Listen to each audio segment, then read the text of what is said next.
the list that should never have been found.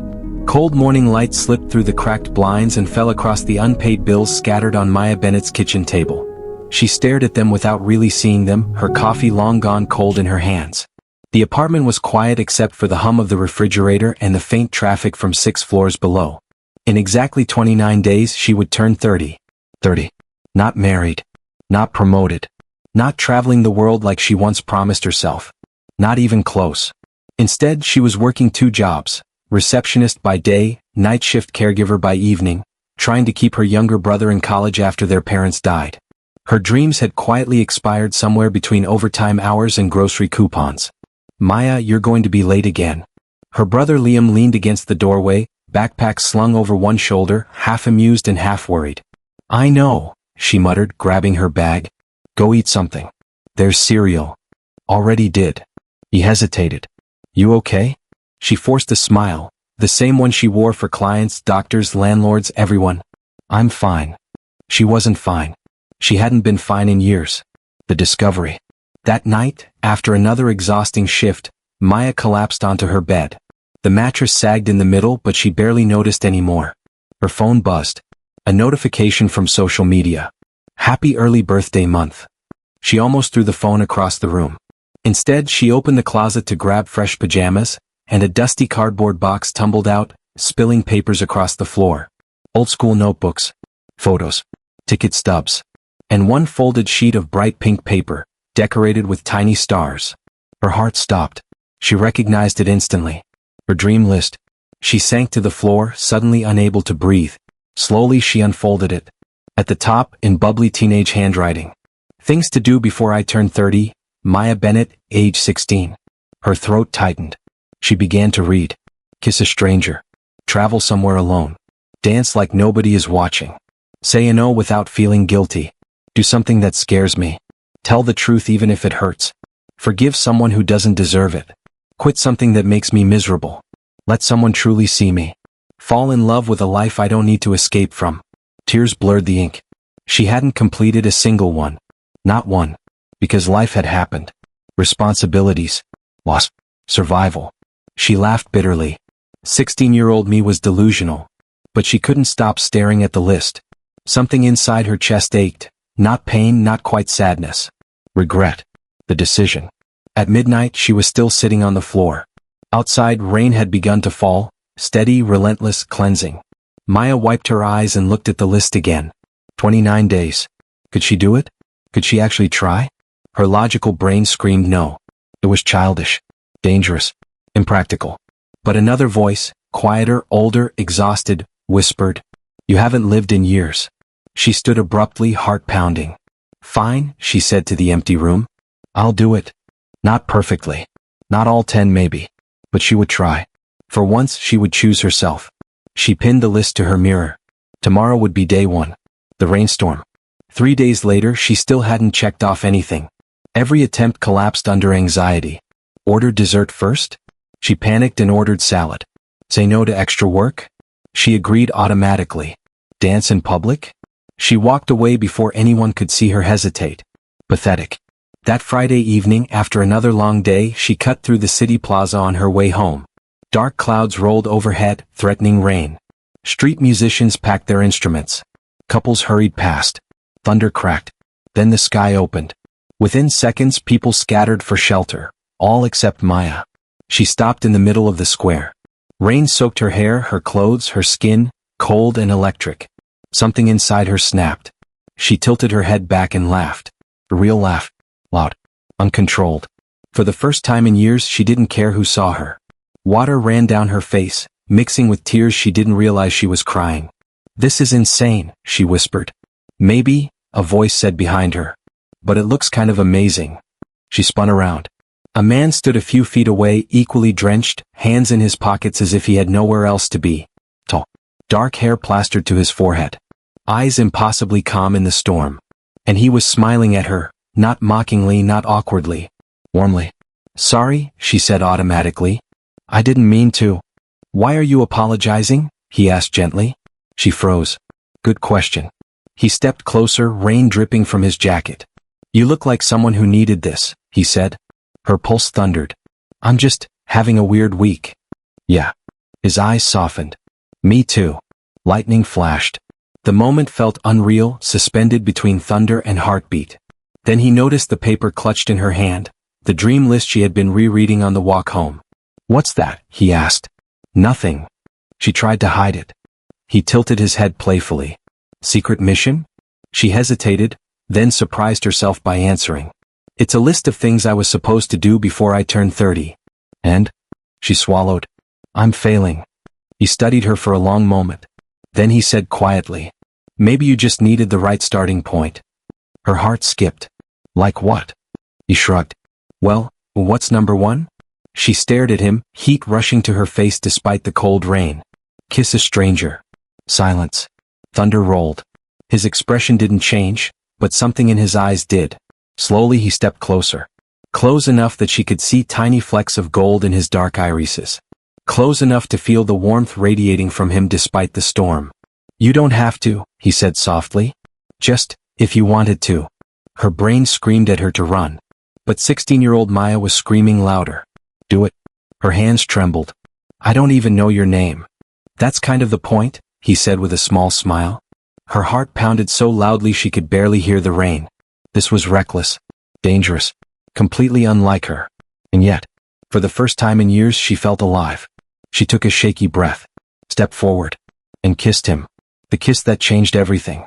It was supposed to be quick, harmless, symbolic. But the moment their lips touched, the world seemed to tilt. His hand instinctively steadied her waist, firm, warm, grounding. The kiss deepened, slow and intense, nothing like the clumsy romantic scenes she remembered from movies. It wasn't just physical. It felt like recognition. Like two strangers who somehow already knew each other's loneliness. When they finally pulled apart, both were breathless. Rain poured around them, unnoticed. She stared at him, stunned. That, she whispered, was not supposed to happen. He laughed softly. No, he agreed. It wasn't. Then his expression grew serious. What's your name? Maya. Maya, he repeated as if testing how it felt. She found herself asking, and yours? He hesitated just for a second. Daniel. Before she could respond, headlights swept across the plaza. A black car pulled up near the curb. A driver jumped out, rushing toward them with an umbrella. Sir, we need to go. Now. Sir? Maya blinked in confusion. Daniel didn't look at the driver. He was still watching her. I guess this is where I disappear mysteriously, he said with a crooked smile. Wait. But he stepped back. Finish your list, Maya. Then he turned and walked away, escorted into the car.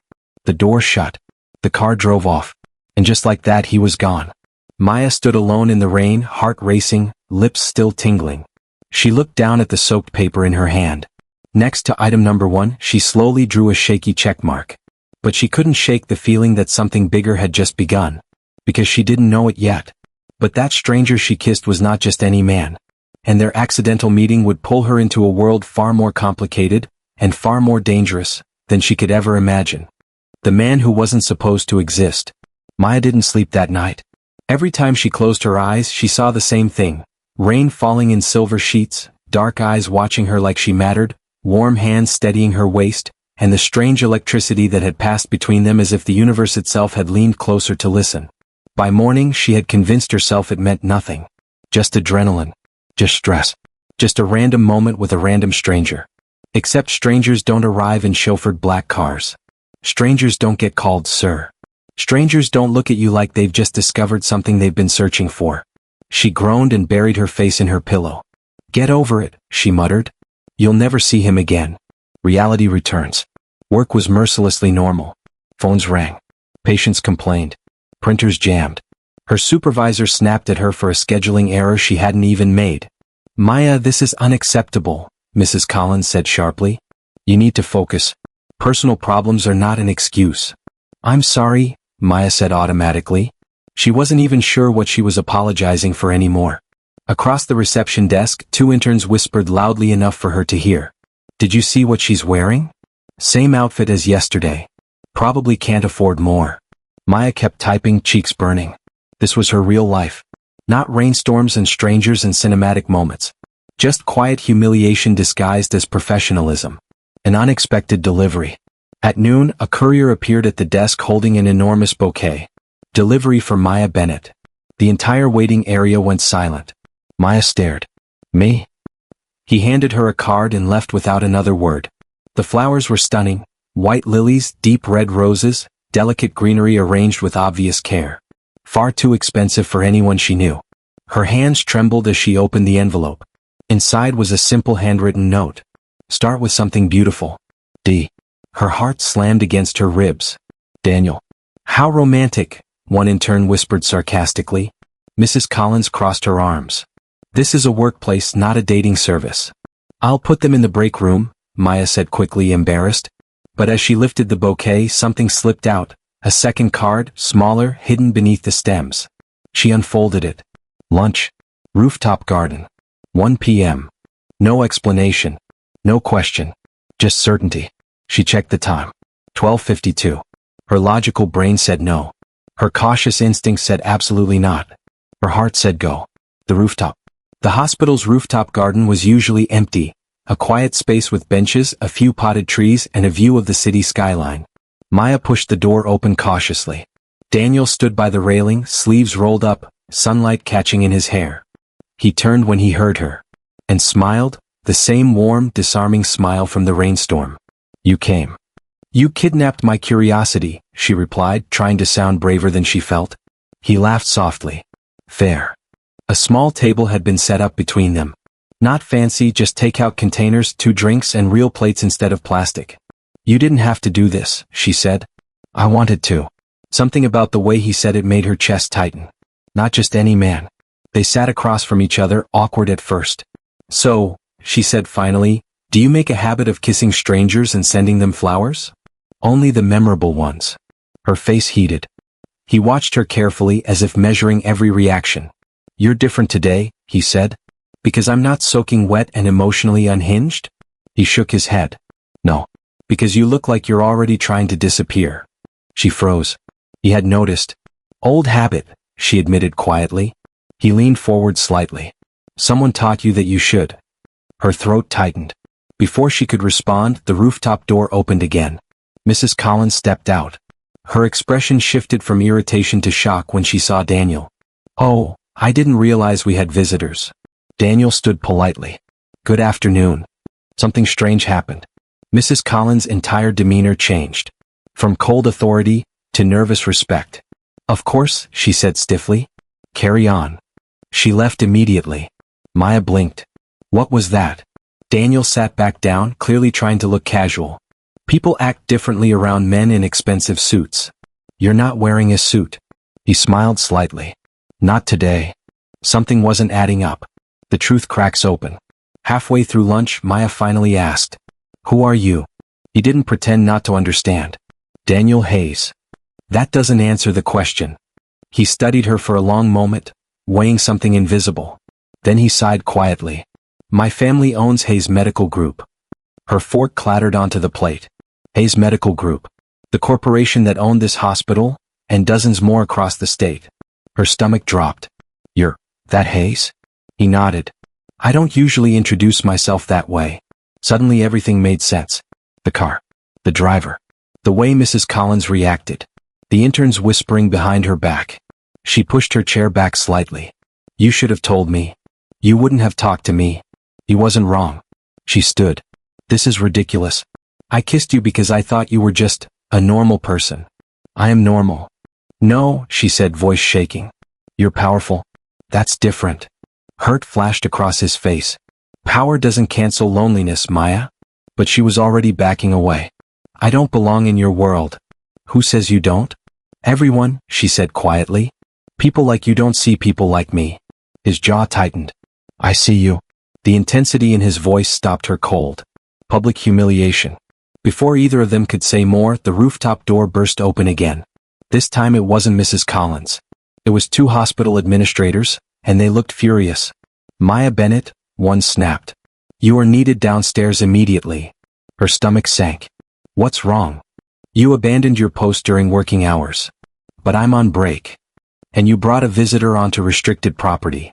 Her cheeks burned as several staff members gathered behind them, whispering openly now. She glanced at Daniel, panic rising. I didn't know. It's not her fault, Daniel said calmly. The administrators froze. Recognition dawned on their faces. Their anger evaporated instantly. "Mr. Hayes, we didn't realize." "Clearly," he said coolly. The shift in power was so obvious it made Maya feel sick. One minute she was being scolded publicly. The next minute they were apologizing. "I invited Ms. Bennett," Daniel continued. "If there's a problem, you can speak to me." "No problem at all," one administrator said quickly. "None whatsoever." They left almost as fast as they had arrived. Silence hung in the air. Maya felt smaller than ever. Not protected. Exposed. "I don't want special treatment," she whispered. Daniel's expression softened. "You shouldn't have to fight alone either." The offer. He reached into his jacket and pulled out something folded. "Her dream list." She gasped. "How did you?" "It fell when you dropped your flowers." He handed it back carefully like something fragile. "I read it," he admitted. "I'm sorry." She waited for judgment. For mockery. Instead, he said quietly, "You deserve every single thing on this list." Her eyes filled with tears. "No one has ever said that to me before." Then they were wrong. He hesitated, then added, "Let me help you." "With what?" "Completing it." Her heart skipped. "That's not something you can outsource." "I don't want to do it for you," he said gently. "I want to be there while you do it." Dangerous words. Tempting words. Impossible words. "Why?" she asked softly. He met her eyes. "Because I think your life is about to change, and I don't want to miss it." The choice. Maya looked at the list in her hands. Item number 1, checked. Item number 2, still blank. 9 chances left to become someone braver than the woman she had been. She looked back at Daniel. At the man who shouldn't have noticed her, but had. "Okay," she said finally, voice trembling. "One condition." "Anything." "No lies. No games. No saving me.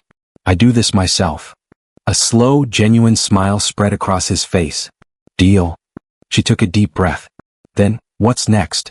He stepped closer, not touching, just near enough to feel his warmth. "Something that scares you." Her pulse raced. For the first time in years, she didn't run. Because somewhere deep down she sensed the truth. Kissing a stranger hadn't just changed her life. It had opened a door. And on the other side was a version of herself she had never been allowed to become. When the world tried to put her back in her place, Maya should have known the universe wouldn't let her change quietly. For a few days after the rooftop lunch, life felt almost unreal, as if she were living inside someone else's story. Daniel texted her good morning messages. He sent photos of ridiculous street art he found on his commute.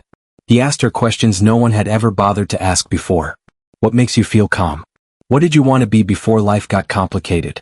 What scares you most right now?" No one had ever been that curious about her. And it terrified her. The rumors begin.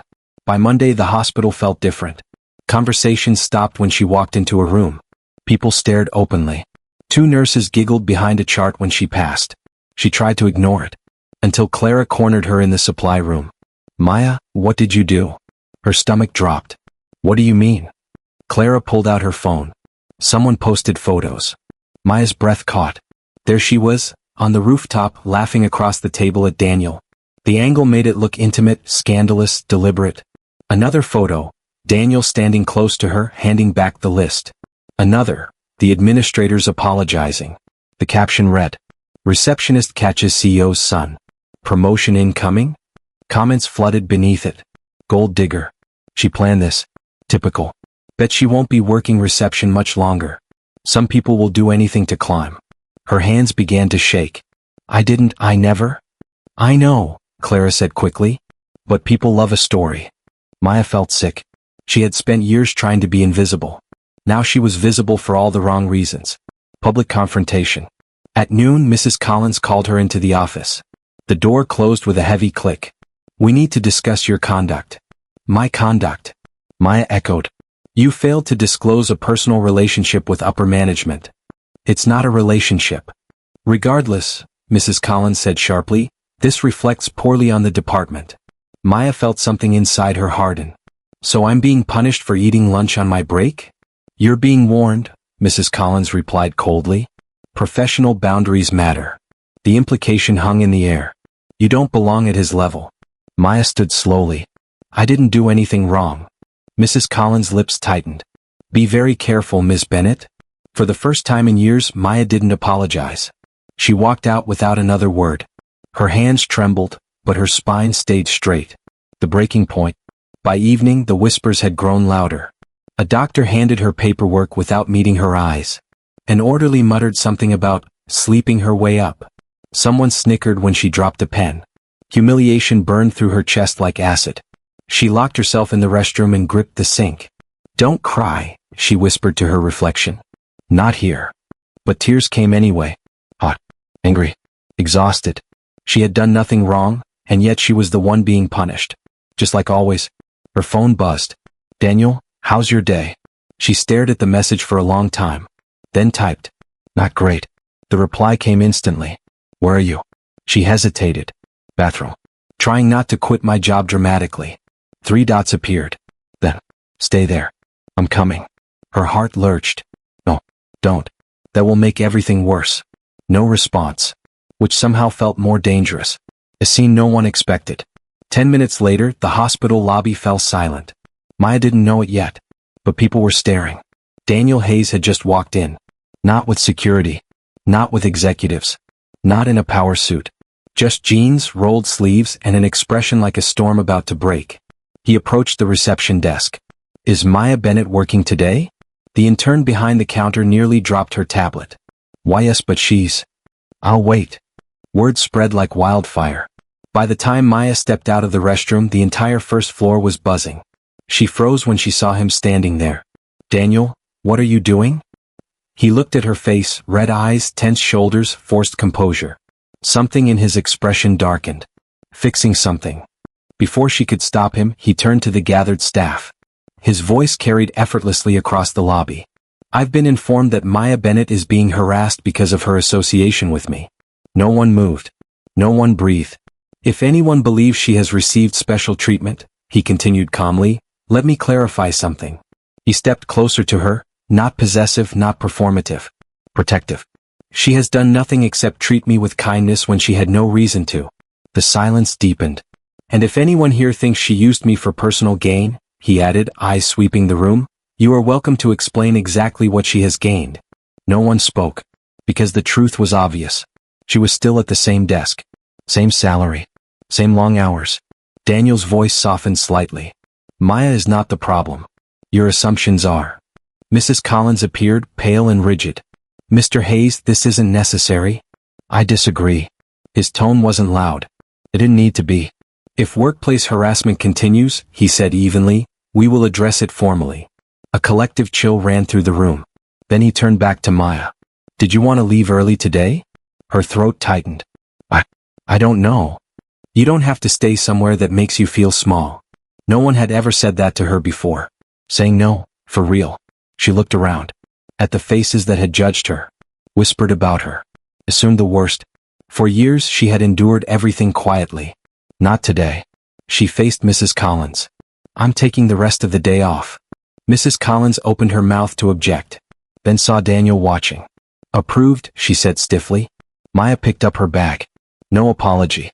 No explanation. Just walked out beside him. The truth outside. They didn't speak until they reached the street. Cool air filled her lungs like freedom. "I didn't ask you to do that," she said softly. "I know. You embarrassed them. They embarrassed you first." She looked down, overwhelmed. "I hate that you had to rescue me." His expression gentled. "I didn't rescue you. I stood next to you." That difference hit her harder than anything else. Tears threatened again. "You don't even know me." "I know enough." She laughed weakly. "You barely know my favorite color." "Blue," he said without hesitation. She blinked. "How?" "You stare at blue things when you're stressed. Pens, folders, that mural outside your building." Her heart did something painful and wonderful at the same time. "You notice too much." "Someone should." Item number 4, do something that scares me. He glanced at the list sticking out of her bag. "Still want to keep going?" She hesitated. Everything inside her screamed to retreat, hide, return to safety. But safety had never made her happy. "What's next?" she asked quietly. He smiled, not triumphant, just proud. "Come with me." "Where?" "Somewhere terrifying." Her pulse jumped. "That doesn't sound reassuring." "It's not dangerous," he said. "Just brave." After a long moment, she nodded. "Okay." The unexpected place. 20 minutes later, they stood outside a community center. Music pulsed through the walls. Laughter spilled onto the sidewalk. The sign read, "Open Dance Night, all welcome." Maya stared at him in horror. No. Yes. Absolutely not. You already danced in a plaza. That was different. How? There weren't mirrors. He grinned. You'll survive. She hesitated at the door, heart pounding wildly.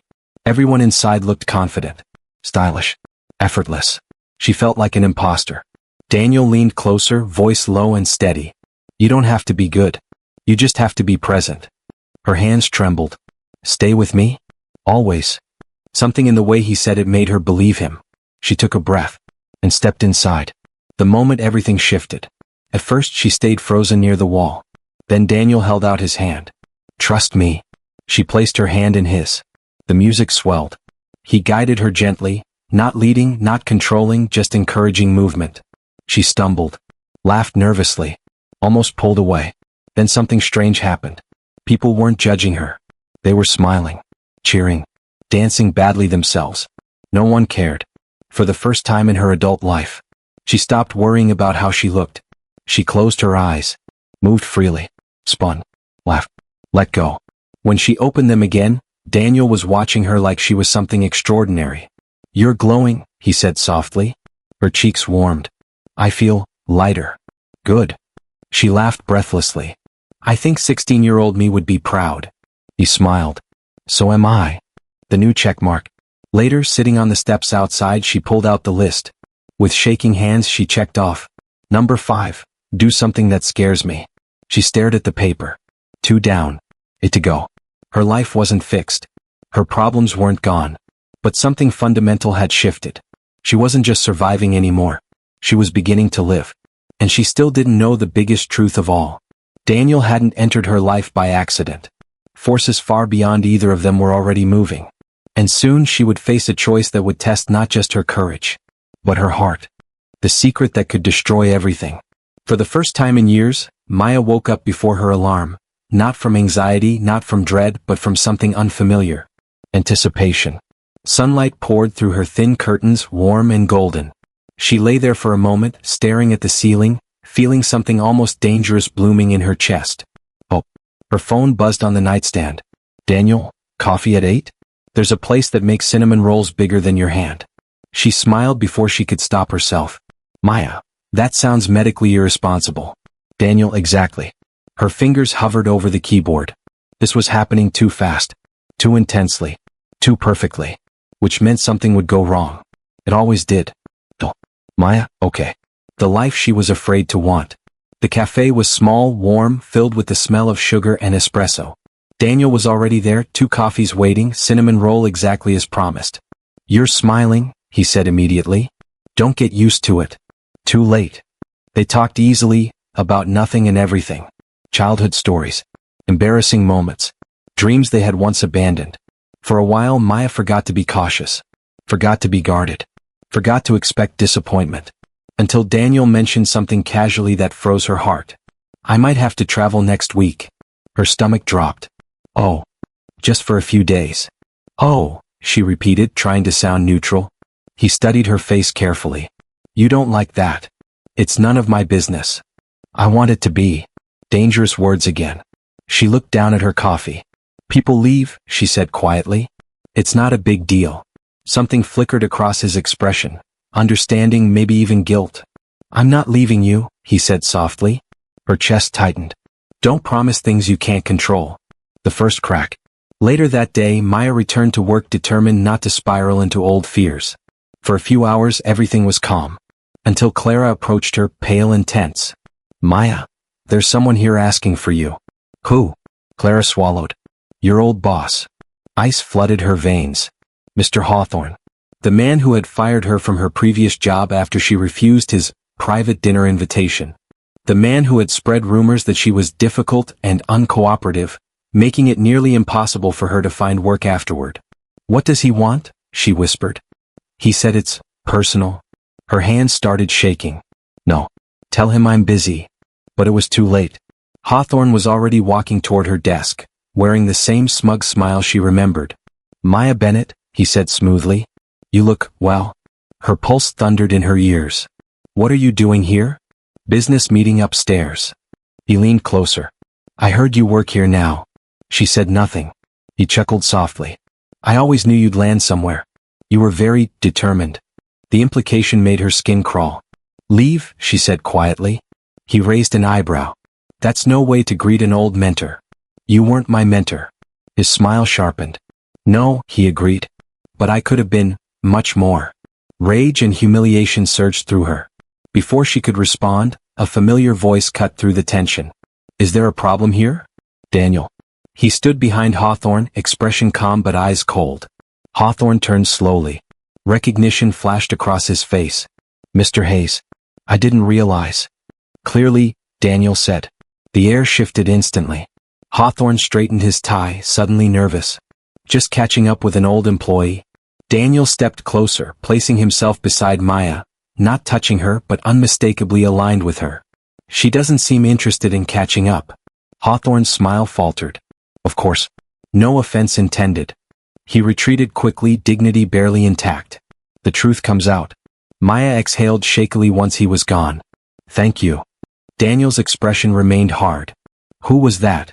She hesitated, then forced the words out. My former boss. What did he do to you? Her throat tightened. He didn't do anything officially. Daniel's jaw clenched. Maya.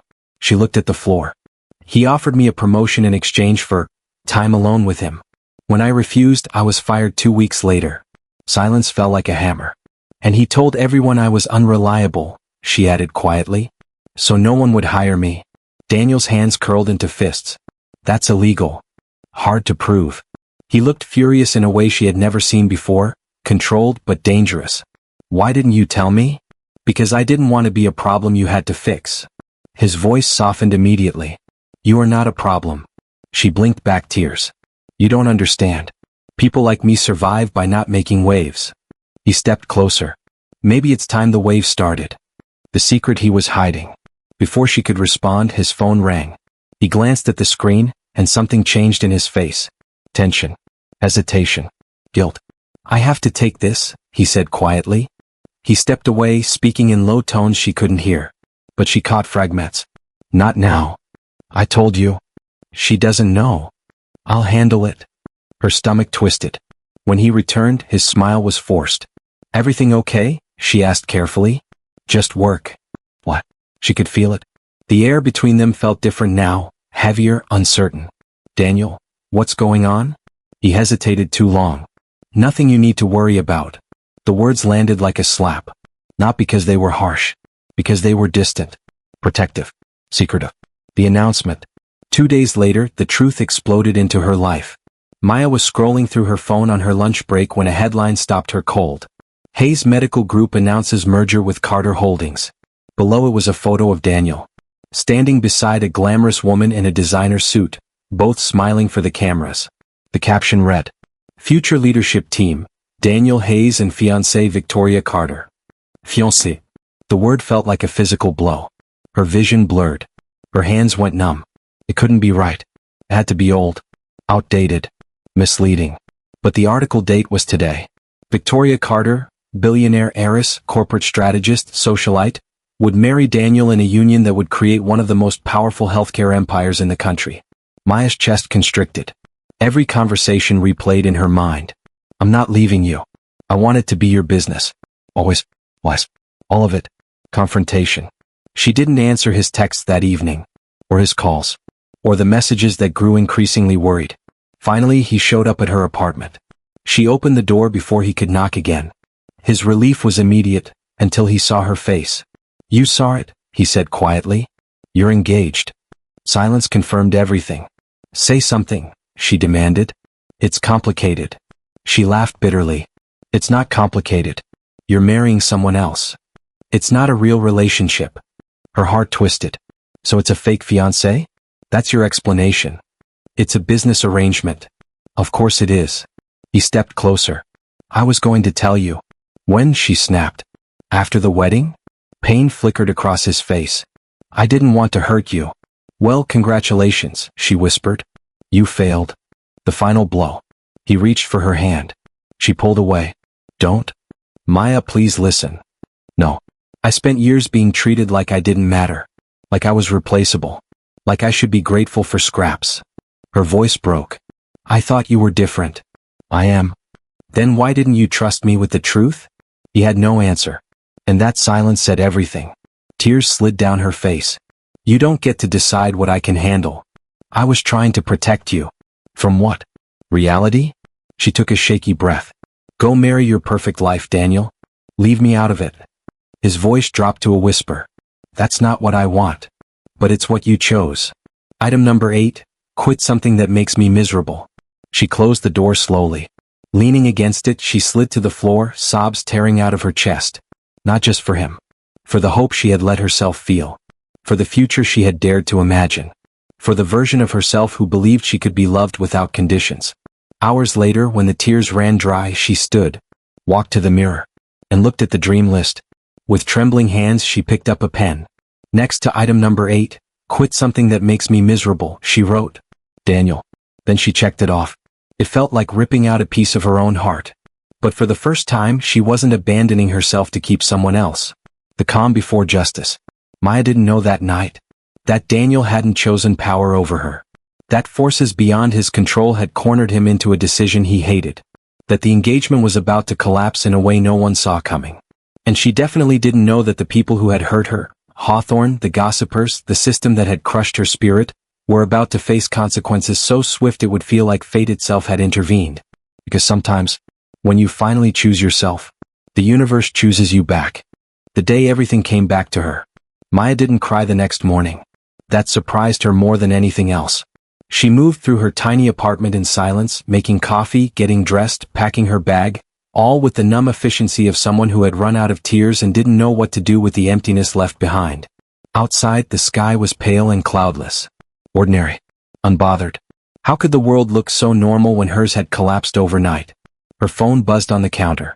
Another message from Daniel. She didn't open it. Instead, she picked up the dream list and slipped it into her bag. If she was going to survive this, she needed something to hold on to that wasn't him. Something that belonged only to her. The last thing she expected. When she arrived at work, the atmosphere felt strange. Not hostile. Not whispering. Just tense.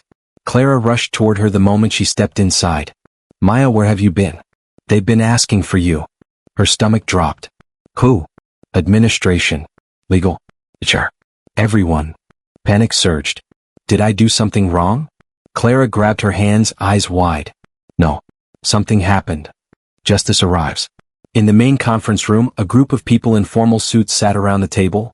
Lawyers, executives, people Maya had only seen from a distance. Daniel was there too. He looked exhausted. But when he saw her, something in his expression softened with relief. She stopped at the doorway, unsure. A woman in a navy suit stood. Maya Bennett? Yes. I'm representing Hayes Medical Group's internal investigation team. Investigation?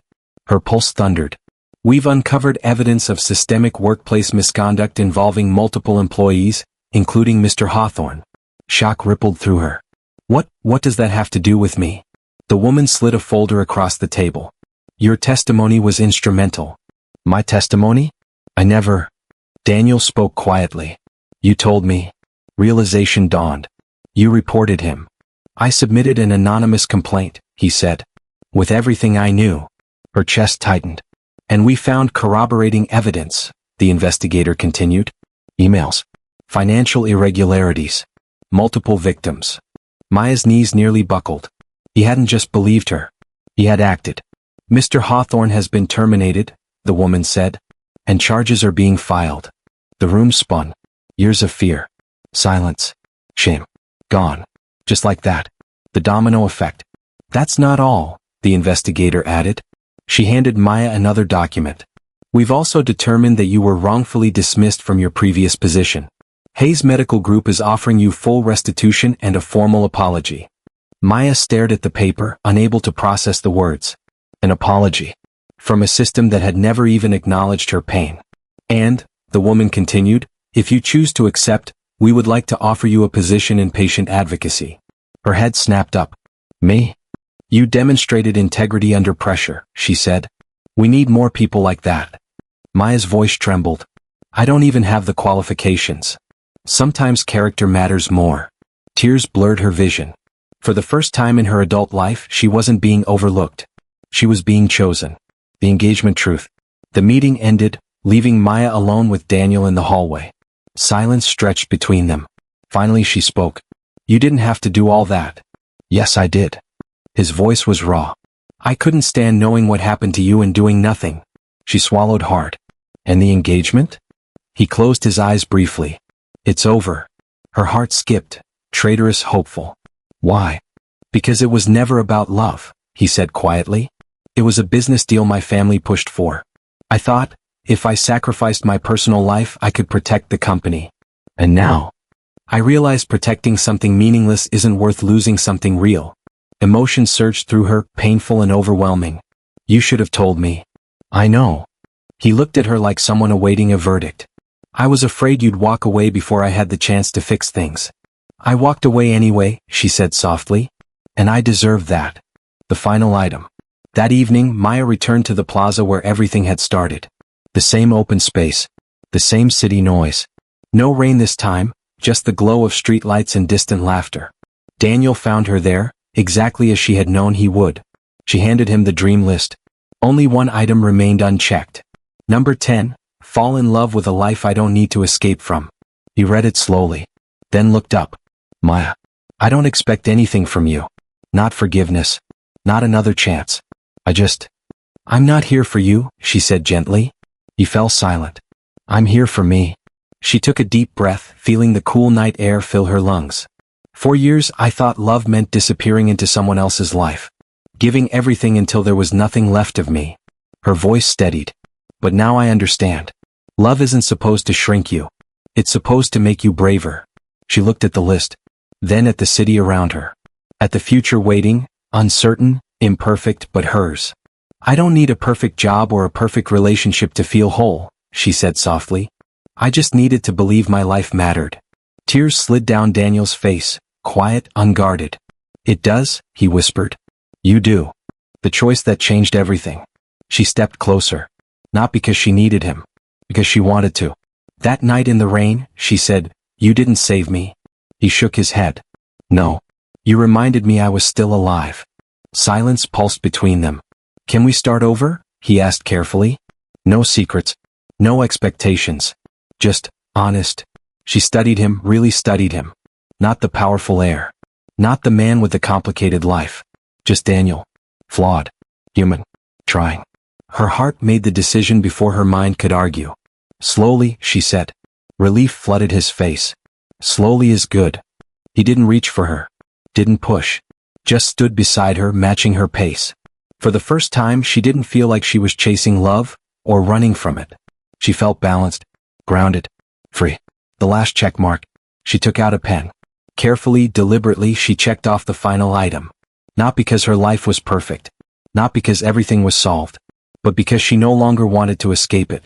She folded the list and slipped it into her pocket. A relic of who she used to be. Proof of who she had become. Epilogue, instant karma.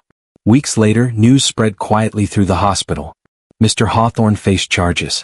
The gossipers found themselves reprimanded. Policies changed. Support systems improved. Not loudly. Not dramatically. But permanently. And Maya? She started her new role helping patients who had been ignored, mistreated, or silenced. People just like she used to be. Every day she listened. Believed. Fought for them. Because she knew exactly how it felt to be invisible. And she made sure no one under her care ever felt that way again. The life she didn't want to escape. One evening, months later, rain began to fall as she left the office. Daniel waited by the curb, holding 2 coffees. She walked toward him, not hurried, not hesitant. Just certain. You planned this, she accused playfully. I may have checked the forecast. She laughed, bright, unguarded, free. Rain soaked them both within seconds. Neither moved. Full circle, he said softly. She stepped closer. Yeah, she agreed. Then she kissed him, not out of desperation, not out of fear of losing him. But because she chose to. Because she could. Because she wanted to. When they pulled apart, she realized something extraordinary. For the first time in her life. She wasn't waiting for happiness. She was living inside it.